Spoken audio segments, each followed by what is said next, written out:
Welcome to Wines We Drink, a podcast for wine lovers and learners. I'm Charlotte Norsworthy Varnum, and together with my counterpart Keith Herndon, we'll be exploring a new wine each week. Keith is a lover of wine, and I'm a learner of wine, and we hope you'll sip along with us.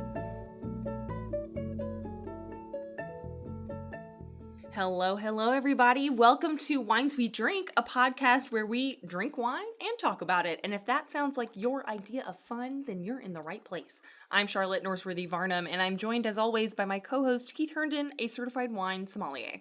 Hello, Charlotte, and a big welcome to our listeners. You found us today for our 5th episode in Season 4, and I will add that we're having a lot of fun this season drinking and talking about some wonderful wines. You're so right. We are back in Keith's wine kitchen today as it doubles as the home studio for recording Wines We Drink, but we're going to take our senses elsewhere today. So, Keith, where will we transport for our wine journey today? Well, we're heading to a wonderful wine region that will be an undiscovered land for many of our listeners, the Temecula Valley. I've been there twice, and I can't wait for my third trip. Not sure when that will be, but soon I hope, right? Man, I mean, hey, listeners, I'll reiterate what I said last week. If you missed it, we love it when Keith brings back a selection from his travels to share on the show. Charlotte, you're going to love today's wine. It's tropical, it's balanced, and it shows off its vineyard terroir in the best possible way. Today's selection will surprise people when they learn it's from Southern California, right? Wow. The Temecula Valley is a couple of hours south of Los Angeles and about an hour north of San Diego. Wow. I mean, this week's show is the third in a row based on your wine travel finds, and so far, the first two have been amazing. So right. If any of you missed those early episodes from the season, you can find those, along with all the other episodes from seasons 1, 2, and 3 on all of the major podcast platforms, including Apple Podcasts and Spotify. Yeah, and I always like to add that we have an episode guide. True. All put together with all episodes from all 4 seasons at wineswedrink.com. So please come and visit our website if you want a full rundown on the episodes. So let's prepare for today's wine selection, right? And I want to read a description of the Temecula Valley's climate from its Visitors Bureau. Quote, "Our climate is often likened to the Mediterranean, with warm, dry summers, cool winters, and relatively little rainfall. Our daily weather tends to bring morning mist, warm midday sun, afternoon Pacific breezes, and cool nights," end quote. I mean, that's just about the perfect weather description for a wine country. I mean, and also for Charlotte country. That sounds amazing. So what wine can we thank such wonderful weather for today? Well, the vineyards there are planted with a wide range of varietals, like dozens of varietals, right? Wow. Yeah. The area is suited for all sorts of grapes that we associate with Italy, Spain, and France. You'll find excellent Vermentino, Sangiovese, Syrah, Pinot Gris, Zinfandel, Cabernet Sauvignon, and of course Chardonnay. I could just keep going on, right? Yeah. There's a lot more. But today, I'm going to focus on a bottle that I have absolutely fallen in love with. It's a Viognier. This is a varietal that's synonymous with the Northern Rhone in France, but it has found a home away from home in the Temecula Valley. Wow. I mean, there's so many varietals, so many styles to pick from. And a Viognier, this is the first that I'm hearing of it. So I'll ask what's often asked about your selections. How did you come about it? How did you choose today's specific bottle? Well, the area has a relatively short history when it comes to grapes. The first commercial vineyard of the modern era wasn't planted in the Temecula Valley until 1968. But now there are about 50 wineries in the official AVA, or the American Viticultural Area, that includes the Temecula Valley. It now covers more than 33,000 acres. Wow. So circling back to your specific question, I decided to select from the area's pioneer, Callaway. Now, you might recognize that name, right? This was the first commercial winery in the area. It opened in 1974, and that name is the same as the famous Callaway golf brand. Okay. Hey, Okay. The very same. Right. But that family sold the winery, and it has been through a couple of owners since then. Today, it's owned by the Lynn family of San Diego, but I think of it as a pioneer reborn because of the wonderful stewardship of Giovanni Verdejo, also known as Gio. He's the winemaker there now, and he's an innovator, and today's bottle is an example of his innovation. Wow. I mean, it seems like it will be representative of a major journey, and I think I'm ready to drink some innovative Viognier. So could you please pour us some glasses? Absolutely. I'm delighted to share this hidden gem. I mean, this is specifically Callaway's 2022 estate-grown wild yeast Viognier. I'll talk more about the wild yeast part in a moment. But as I pour the wine, I want you to take a look at the color and describe for our listeners what you see as I pour this in the glass. Oh, wow. Yeah. I mean, this wine is, maybe for lack of a better phrase, it's shiny. It has a shine to it. I mean, it's definitely golden in color. It's not too pale. It's not too dark. It describes, what I would consider to be a quintessential white. It's that perfectly golden color. Yeah, I'm one of those wine drinkers who puts a lot of stock in the color of wine. Okay. I know. That's why we talk about it on every episode. I know we want to describe it for our listeners because this is an audio podcast and not a visual podcast. But the visual, for me, helps to jumpstart my senses. So yes, this is exquisite golden color, and it tells me to expect something special. Spoiler alert, it delivers, okay? I don't think we would be tasting it today if it didn't. So put your nose in there. Okay, let's see what aromas emerge.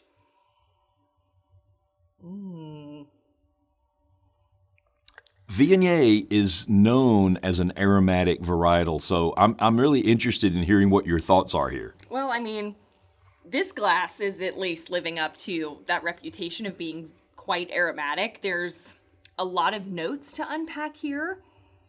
And mostly, I mean, I'm going to go back to the word that you said earlier. What I'm smelling is tropical. I mean, maybe there's pineapple, melon. It just smells juicy. Well, melon for sure. Yeah. I'm going to suggest to our listeners to check out Callaway's Instagram account. Go back to some postings from March, and you'll find a video from Gio, the winemaker, smelling and tasting this wine. He's like a proud papa when he describes its aromas as cantaloupe and honeysuckle. Oh. So you got the melon there. Yeah. That melon, right? Yep, right? cantaloupe. I mean, that is one of my favorite fruits. And that might be a hot take, but I love cantaloupe. And that's definitely the melon aromas that I'm picking up there. I'm ready to go in for a taste. Yeah. And just be gentle with it. Okay.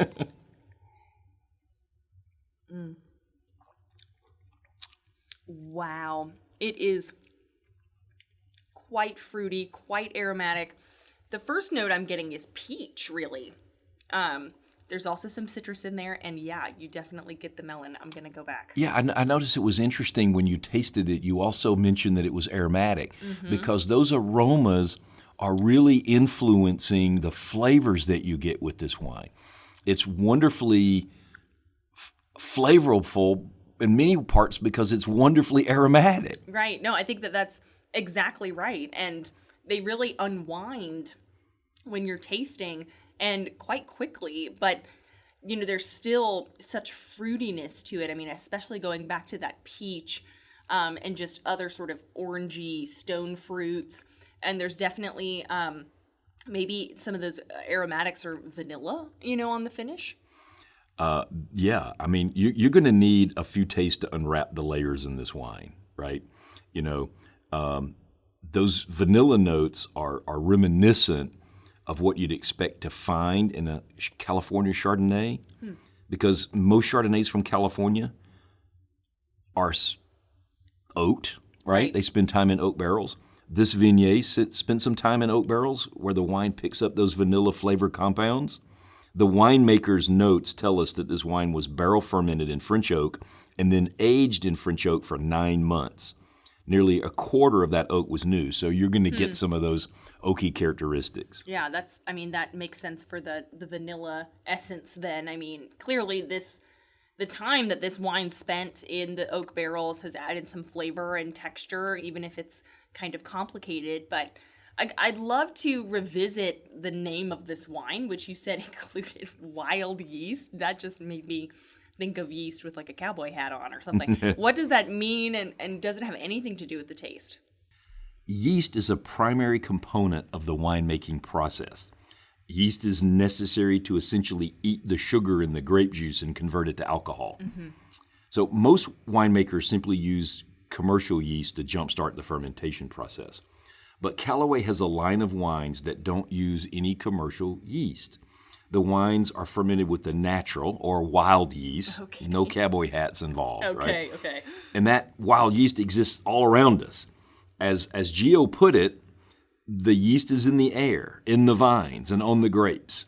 The fermentation then has to happen spontaneously, naturally, which Gio describes as slower, but one that ultimately leads to a wine that expresses a sense of place, its terroir. Wow, that's so cool. I mean, how do you think a process like this allows the wine to then show its terroir? Man, that's a great question. For me, I think this wine has a unique mouthfeel compared to other Viogniers that I've had. The official tasting notes refer to lemongrass and nectarine as contributing to a crisp finish. So I'd like to pause again there and have another sip of this. Yeah, right. To just see if you can find that nectarine or whatever, that lemongrass in there. I mean, I think especially the lemongrass is maybe punctuating something else that I feel like I couldn't describe before it was fed to me. You know, right. There's definitely something there that feels grounded in some kind of plant, right? And lemongrass is very grassy, still caters to that citrus that we're getting in. I think nectarine obviously must be there too if I was saying peach, but there's something extra that lemongrass kind of provides there. Right. Well, those notes, as we've alluded to, also mention that silky peach, right? Mm-hmm. And I think it's that silkiness that you get that sets this wine apart. Right. Right. So, yeah. It definitely feels unique, and at this point in my brain is kind of propped up on a pedestal, and so we've got wild yeast, we've got all kinds of cool things happening here, so I feel like now's a good time to ask about the cost of the bottle. How much will our listeners have to pay for a bottle of this silky sensation? I like that, silky sensation. That's pretty cool. The bottles I purchased cost around $35. Okay. But I checked recently, and there was an uptick. So at the time of our recording, you could buy this bottle on the Callaway website for $42. Keep in mind that this is a relatively small production winery, as are all of the wineries in the Temecula Valley. You don't find these wines at retail, so your options really are to visit the tasting room or order online. Wow, okay. And I ordered these online, and the service was exceptional. Well, and it's kind of cool to, purchase direct. And if you're ordering online, I'm assuming you can get a break if you order by the case, right? Oh, absolutely. That's a good call. At the time of our recording, you'd get a 15% discount on a case order. Oh, wow. And again, this is another great opportunity to remind our listeners that when we feature a wine on the show on Wines We Drink, as our title says, it's the wines we drink. Mm-hmm. We don't feature any promotional wine, so Callaway did not pay us to talk about their case discount, right? We don't take any money for wine trips, and we don't take any money in exchange for featuring a wine on the podcast. If you buy a case of this wine, we don't get a kickback. Right. We only featured the wines that we like, and we're not paid to promote them. In fact, Callaway probably doesn't even know we're featuring this until the episode posts, right? Right, and therefore we won't even know if our listeners ever try the wines that we drink on the show unless you post it on Instagram, tag us on Instagram. Then that would be very cool to see if you are tasting any of the wines that we're trying here on the show. But it is always important to kind of remind everyone out there that we're independent. You may not always like the wines we drink on Wines We Drink, but we like them, and at least you'll know that that what we're saying is really not influenced by someone paying us to say it. It's influenced by Keith's experiences and my experiences live on the show. So we're not really wine influencers in that regard. We are making choices about what we think that you might actually like to spend your dollars on. And that makes wine more accessible, which is a big part of our mission here on the show. So anyway, with that disclaimer out of the way, where are we going next? Well, it's time to talk about food in this wine, right? I'm surprised that you brought this up before me. So yes, by all means, I'm interested in the food and wine pairing today. Well, I'm not going to overthink this one. Remember earlier I suggested our listeners follow the Callaway Instagram account. I'm going there again. Back in March, Callaway posted a wonderful photo overlooking the vineyard with a simple caption. Sometimes all you need is a flatbread and a glass of Viognier. I couldn't agree more. The flatbread they photographed had some roasted vegetables and peppers, and it just looked delicious. If you want to add some protein, throw on some roasted chicken, and you'll be set with a great pairing for this wine. Oh my gosh, that sounds amazing. And I'm looking at the photo now. As soon as you said Instagram, I was like, let me just go ahead and give them a follow. And you're right. I mean, that looks so decadent. I want to be in that photo right now. And it seems like a flatbread would be a perfect complement, something I often forget about, flatbreads. Yeah. Well, unfortunately, I don't have a flatbread to offer you today, but I do have a wonderful cheese pairing to suggest. That's okay with me. I forgive you. There are some slices of Gruyere there for you to try with this wine. Well, I'm happy to oblige. All right, here we go. Going in.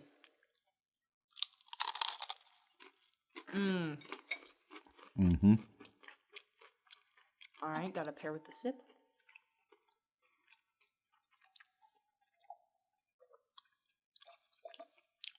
Oh, wow. That is another great pairing. I mean, the citrusy notes of the wine, the melon coming through there, and it's cutting through the nutty, buttery, firm cheese. It works well. I mean, there's something else there at work, but I can't quite put my finger on it. Might I suggest stone fruits? You know, you tasted the peach notes in the wine. Well, Gruyere is often described as a cheese with some stone fruit notes. No way. Those undertones just come together to make this cheese a perfect complement for today's wine. You know, Man. I mean, it's like when I was reading the tasting notes for this wine, I thought, I'm going to try this with some Gruyere, and it really worked, and I'm glad you agree with me. I mean, yeah, that is so awesome, and I feel like now I need to drift into cheese tasting so that I can understand the undertones of cheese, because, I mean, knowing that made, it was like a match made in heaven. I mean, such a good selection, and Gruyere is also a personal favorite, but it's been given new life with a wine like this. And I will say, I think you've sold me on this wine entirely. It definitely is more of a special occasion, type of bottle, but I am all in. I mean, I'm sipping more on it. I'm going to eat some more of this cheese while we leave you listeners for a short break. So please stay with us during the interlude. We'll be back in just a moment with the portion of the show that we call The Finish.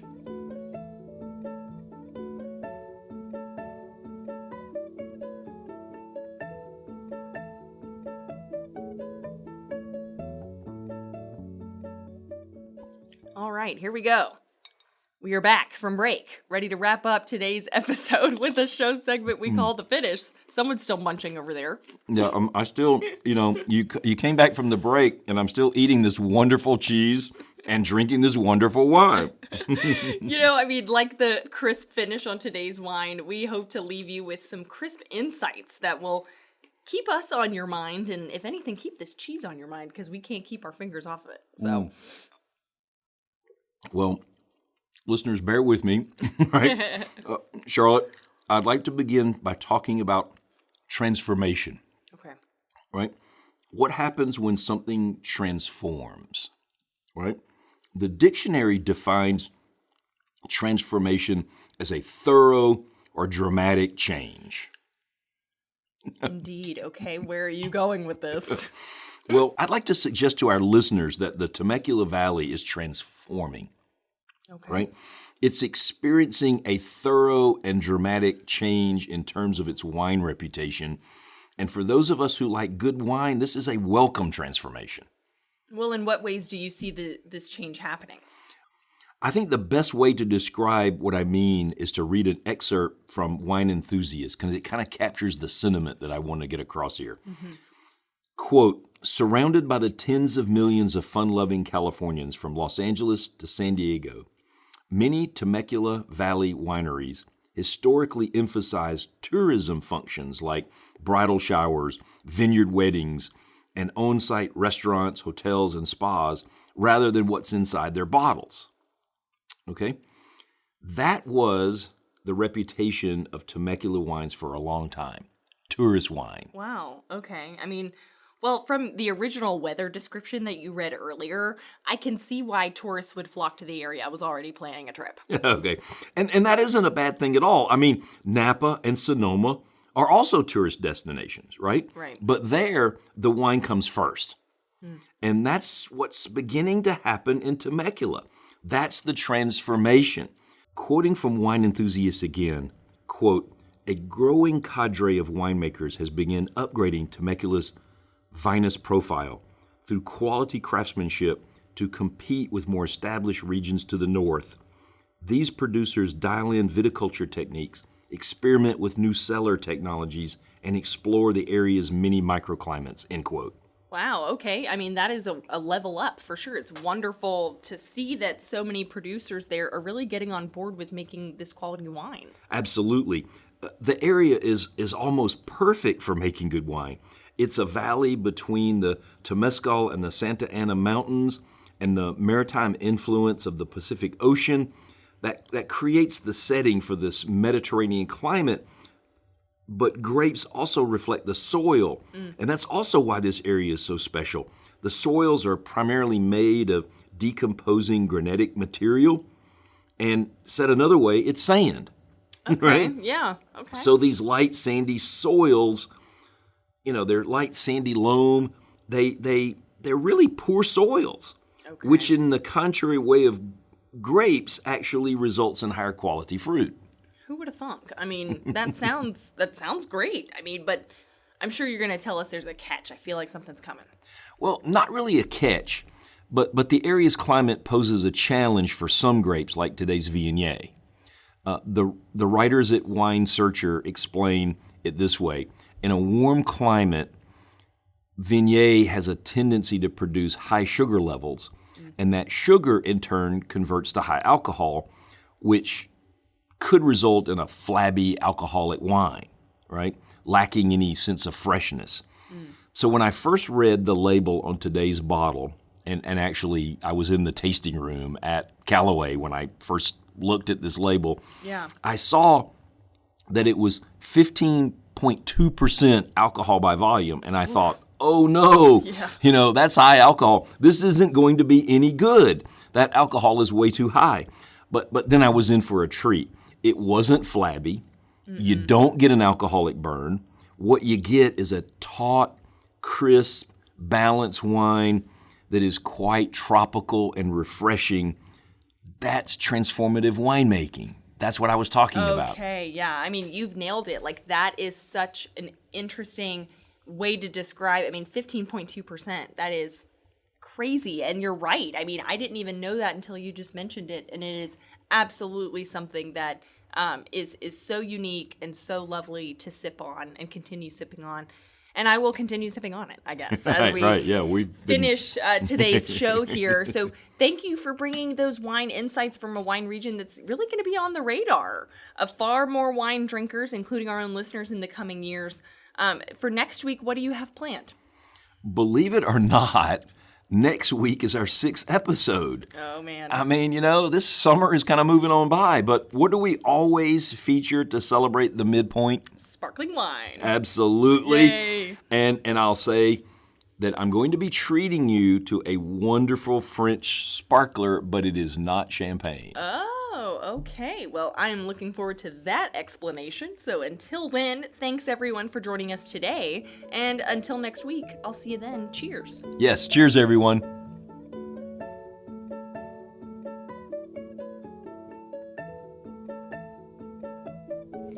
Thanks for listening to Wines We Drink.